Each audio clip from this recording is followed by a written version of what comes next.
The marble corridors of St. Agatha's school had not changed. Time had weathered their edges, but the soul of the place still hummed with quiet memory. And now, beneath its towering arches, walked a man who once passed here as a boy. Leonardo Bartoli. Now known to the world as Pope Leo XIV. His arrival stirred the air like the toll of a great unseen bell. Priests bowed. Nuns wept. Cameras flashed. But amid this sea of reverence, a pair of trembling hands gripped an old mop. A thin figure bent low, scrubbing the same tiles he'd cleaned for over 6 decades. Giacomo Ferraro, his high school janitor, was still here. 87 years old. No pension. No title. No applause. Just the faithful rhythm of service. And when Pope Leo saw him, saw what the world had forgotten, he did something no one expected. He broke every rule of decorum. He shattered every unspoken wall between power and humility. And what happened next would silence the room. And change both of their lives forever. But before we begin, tell me, where in the world are you watching from today? And if you believe that no small act of kindness matters, this story will shake you. And if you don't, stay. You may not be as untouched as you think. Before he was Pope Leo XIV. Before the sea of white vestments and crimson carpets, before the cameras and pilgrims and solemn state visits, he was Leonardo Bartoli, a boy with thin hands and searching eyes. A boy who walked the long stone path to St. Agatha's Catholic school each morning in a hand-me-down uniform that smelled faintly of lavender soap. And in those days, when the world outside seemed too large, too fast, there was one face that never changed. Giacomo Ferraro. The janitor. Older even then, with thick black hair streaked with silver. His broom swept in steady arcs across the marble floors long before the first bell rang. His bucket clanked softly behind him in the echoing halls. He said little. But every morning, he would nod to young Leonardo, and offer a soft smile, a gesture that meant more than the boy would ever speak aloud. To Leonardo, Mr. Ferraro was not just the man who cleaned the floors. He was the quiet guardian of their sacred space. The keeper of small mercies, a loose nail fixed before someone tripped, a forgotten book placed gently on a desk. Time moved as it always does, without pity, without pause. Leonardo grew. His mind devoured theology. His heart embraced the call to serve. Priest. Then bishop. Then cardinal. And in the tide of history, Pope Leo XIV. Now, he returned to St. Agatha's at the behest of the Archbishop, a centennial mass to honor the school's 100 years. The halls shimmered with polished stone and fresh banners. The air buzzed with whispered anticipation. But amid the dignitaries and choirs and finely robed clergy, stood one man unchanged. Bent now with age. His hair white and thin. His steps careful. Mr. Giacomo Ferraro. 87 years old. His calloused hand still guided the mop along the gleaming floor. He wore no badge. Received no ovation. But he served, as he always had. And when Pope Leo XIV entered those ancient halls, and saw the man who had greeted him with silent dignity so many years ago, his heart caught. Not in pity, but in recognition. This is where the story begins. And before you judge this as just a small story, stay. Some truths only reveal themselves in the quiet corners of life. Are you humble enough to hear them? If so, subscribe to Faith Hidden Stories. If not, tell us why below. The Mass had ended. Incense still lingered in the rafters like a breath held too long. The choir's final notes hung in the air, echoing off ancient stone. The congregation, students, alumni, dignitaries, filed slowly into the courtyard beyond the chapel. And there, beneath the filtered light of stained glass, cameras emerged like a swarm of restless insects. The press was hungry. Hungry for angles, for quotes, for anything that might break through the daily noise of the world outside. And among them, one voice rose sharpest. Elena Marino, young, brilliant, unafraid. A journalist whose pen could praise or wound with equal elegance. She had covered political scandals, exposed corruption, and questioned every institution without blinking. Now her gaze fixed upon the white-robed figure of Pope Leo XIV as he moved through the throng, his presence calm, deliberate, yet fully aware of the sea of lenses trained upon him. Elena stepped forward, voice crisp as glass. "Holy Father, how does it feel to walk again through these halls, where once, you were powerless?" A hush fell around them. The Pope paused. Slowly, he turned to face her. His eyes, not cold, not stern, but impossibly steady. A faint smile touched his lips as he answered. "No place where love was shown, is ever powerless." A ripple stirred the crowd. Not the answer they expected. But Elena pressed on, her words sharp with youthful certainty. "Do you remember anyone from those days?" Pope Leo glanced around, a sweep of the courtyard, a gaze that seemed to pierce the veil of time itself. Then, he stopped. There, by the chapel door, half-shadowed beneath an ancient arch, stood Mr. Giacomo Ferraro. Frail now. Shoulders hunched. His trembling hands grasped a cloth, wiping sweat from his brow. A battered mop stood silently by his side. And in that moment, the world seemed to narrow. To Pope Leo, the cameras, the robes, the gathered crowd, all faded. He saw only the man who had offered him unseen kindness, year after patient year. Elena followed his gaze, and smirked. Some things never change, do they? It was meant to wound. To expose what she thought was an ugly truth. The persistence of poverty, the indifference of power. But the Pope's voice, when it came, was softer still, each word wrapped in something deeper than defiance. In reverence. "Indeed," he said quietly. "Some lights burn quietly, but they do not go out." A silence fell, heavier now. Cameras lowered ever so slightly. Journalists shifted on their feet.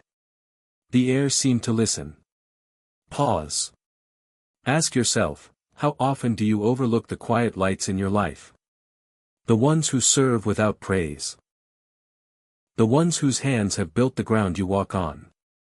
If you've ever been guilty of this, subscribe now to Faith Hidden Stories. If you still won't, comment below, why not? Sensing the shift in the air, Elena Marino saw her moment. This was no longer a simple papal visit. No longer a ceremonial mass with well-timed hymns and rehearsed blessings. Before her stood a symbol of global faith, paused, emotionally tethered to an aging janitor. The old man's frailty framed against the towering grandeur of the church itself. A contrast too tempting to resist. Her voice rose again, clear, insistent, sharp as a blade slipping through silk. "Holy Father, isn't it a disgrace that a man of 87 still scrubs floors? Shouldn't the church, you, have done more?" A collective breath caught across the courtyard. For a moment, it seemed even the wind itself had stilled. Waiting to see if the Pope would retreat behind platitudes, or allow the weight of the question to stand. Pope Leo did not flinch. Slowly, his gaze, once soft, narrowed, though no harshness touched his voice. When he spoke, it was with a clarity that carried beneath the skin, deeper than rhetoric. "You assume dignity is tied to position." A pause. The words hung heavy. Then, deliberate, each syllable steady, "I have seen bishops, with empty hearts. And I have seen janitors, whose souls outshine marble." His words rolled through the gathered press, unsettling and undeniable. Elena hesitated, a flicker of uncertainty behind her poised expression. But pride urged her forward.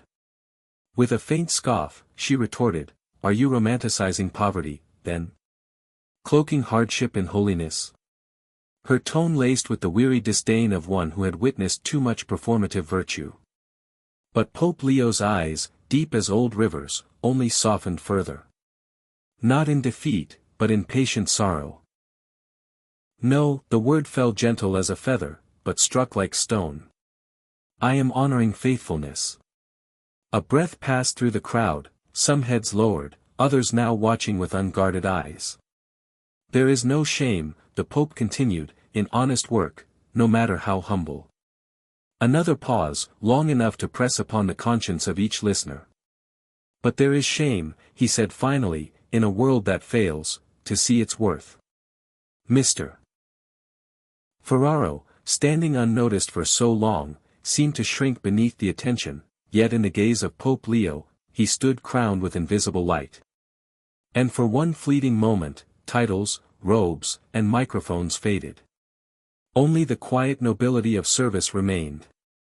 And what about your eyes? Do you see the worth in those who serve quietly? Or do you pass them by, unseen, unblessed? If you do see them, subscribe now to Faith Hidden Stories. And if your heart is unsure, enter the comments, and tell us why. Elena Marino felt the weight of the Pope's words settling around her, thick as incense in the ancient air. Yet her pride would not relent, not here, not before so many eyes. She drew a slow breath. The pen in her hand trembled slightly, not from fear, but from the awareness that this exchange had shifted far beyond her control. Still, she pressed the blade deeper. Her tone darkened, no longer crisp with curiosity, but now veiled with the bite of accusation. Then why, Holy Father, have you not changed this man's fate? The words sliced through the courtyard, sharp, echoing. Isn't that hypocrisy? A hush fell so complete it seemed the stone columns themselves were listening. And in that silence, Pope Leo did not retreat. Nor did he answer at once. For a long moment, he stood still, his eyes lowered in contemplation, as though sifting her words for the truth that lay beneath their surface. Even the cameras, those tireless eyes of the world, seemed to wait, not daring to blink. Then, softly, his voice came, "You mistake fate, for calling." The words, tender yet unyielding, moved through the gathered throng like the first notes of a solemn hymn. He lifted his gaze, not to the cameras, nor the crowd, but to the aging man still standing alone by the chapel door. Mr. Ferraro chooses to serve, the Pope continued. Not because he must, but because he believes, no task is beneath him. And in that instant, something unseen shifted in the air, an ancient truth stirring beneath the surface of this modern theater. Without further word, Pope Leo moved. Before cameras, before the press, before the marble and the gold, he stepped down from the raised platform where he had stood as the world's shepherd. Across the courtyard he walked, robes brushing the stone with each deliberate step. And when he reached Mr. Ferraro, frail, trembling, caught between disbelief and deep humility, the Pope did what no one expected. He knelt. Not in ritual. Not for spectacle. But in quiet reverence. And he took the old man's gnarled, calloused hands, hands worn by years of unseen labor, of silent faithfulness, and kissed them. A gasp rippled through the crowd, sharp and breathless. Journalists lowered their cameras without thinking, as though capturing such a moment risked profaning it. The world seemed to still, held in the gravity of this unspoken act. And in a voice that carried not through the microphone, but through the marrow of every soul present, Pope Leo whispered, "You call this man poor." He paused, eyes shining with a truth beyond the reach of words. "I call him rich, beyond kings." And in that moment, the old janitor wept, not from shame, but from the profound weight of being seen. If this moment humbles you, if it stirs something long forgotten within you, then subscribe to Faith Hidden Stories. And if not, tell us in the comments. Why does honoring the lowly make you uncomfortable? The courtyard remained wrapped in silence, heavy with the unseen weight of what had just transpired. And yet, amid that stillness, Elena Marino stood trembling, not from fear, but from something far more unsettling, the erosion of certainty. The careful armor of her convictions was beginning to crack. But pride, that oldest of masters, urged one last strike. Her voice, when it rose again, was thinner now. A single thread fraying beneath the surface, but surely, she said, and her words caught, unsteady, surely the church should have lifted him higher. Higher. The word hung there, weighted with the world's measure of worth, promotion, position, prestige. Pope Leo did not answer at once. Instead, he regarded her, not with triumph, not with scorn, but with a gaze forged in the furnace of understanding. A gaze that saw not a journalist, nor an adversary, but a soul struggling to see beyond the veil. And when he spoke, his voice was soft, soft, yet vast as the vaulted heavens above them. He has lifted us all. A murmur rippled through the gathered crowd. Some eyes widened. Others lowered in quiet reflection. The Pope continued, each word a stone placed gently upon the altar of truth. You see a man with a mop. A pause, measured, deliberate. I see the hands that wiped the tears of frightened children. Another pause. That tended broken chairs before anyone noticed. That polished the sacred floors upon which thousands have knelt in prayer. That made 1,000 unseen sacrifices. The weight of his words pressed upon the air itself. Cameras remained still. Pens hovered above notepads, forgotten. Then, with a slight tilt of his head, the Pope looked directly, deeply, into Elena's eyes. You confuse status with sanctity. The phrase struck not as a rebuke, but as a solemn bell tolling across the span of every heart within earshot. And as those final words settled, the courtyard seemed to breathe again, but with reverence, not noise. In that silence, an old janitor wept. Not from shame. Not from exhaustion. But from the unspeakable grace of being fully seen, perhaps for the first time. And what of you? Do you still measure worth by status? By titles and trappings? If this truth stirs you, subscribe now to Faith Hidden Stories. But if you resist, if something still holds your heart back, enter the comments and confess, what is it? Later, when the courtyard had emptied, and the cameras had blinked their final red light, a softer gathering took place. Within the quiet sanctuary of the chapel, beneath stained glass bathed in twilight's gentle glow, Pope Leo stood once more, not as pontiff before the press, but as a shepherd among his flock. The air was hushed, reverent. Mr. Ferraro sat quietly in a side pew, wringing his worn cap between trembling fingers, eyes still damp with unspoken gratitude.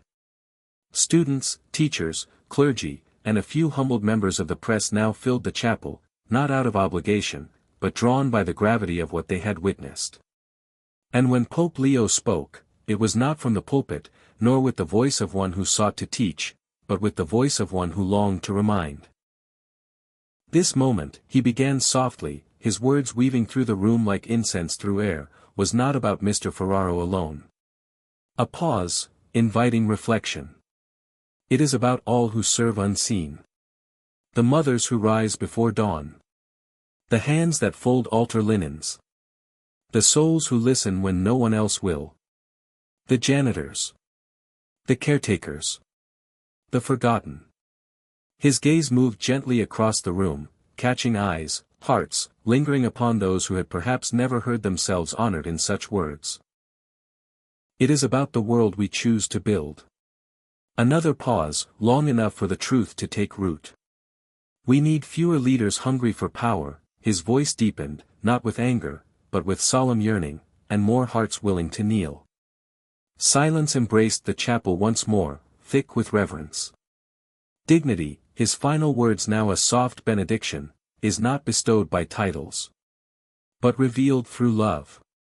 And there, in that sacred stillness, among stained glass shadows and bowed heads, a deeper understanding was born. And what world will you help build? A world that honors the quiet power of love? Or one that forgets those who serve unseen? If your heart answers, subscribe now to Faith Hidden Stories. And if it does not, if something still stops you from kneeling, tell us below, what is it? Now, I ask you. What would you have done, if you stood in that courtyard? If you had watched a pope kneel before a janitor? An old man whose hands bore the invisible weight of a lifetime in service. Would you have walked past him, eyes averted, heart untouched? Or would you have knelt, in silent respect? A simple act, but one that echoes eternity. For in the kingdom of heaven, the first shall be last, and the last shall be first. Our world does not need louder voices. It needs quieter souls. Souls that see the sacred in the ordinary. Souls that bend, not to impress, but to honor. Souls that remember. It is not applause that sanctifies, but love. So may we all, seek truth with humble hearts. And never mistake applause, for anointing. Subscribe to Faith Hidden Stories, not for stories, but for awakenings. And if you still won't, enter the comments and tell us, what part of this truth unsettles you today.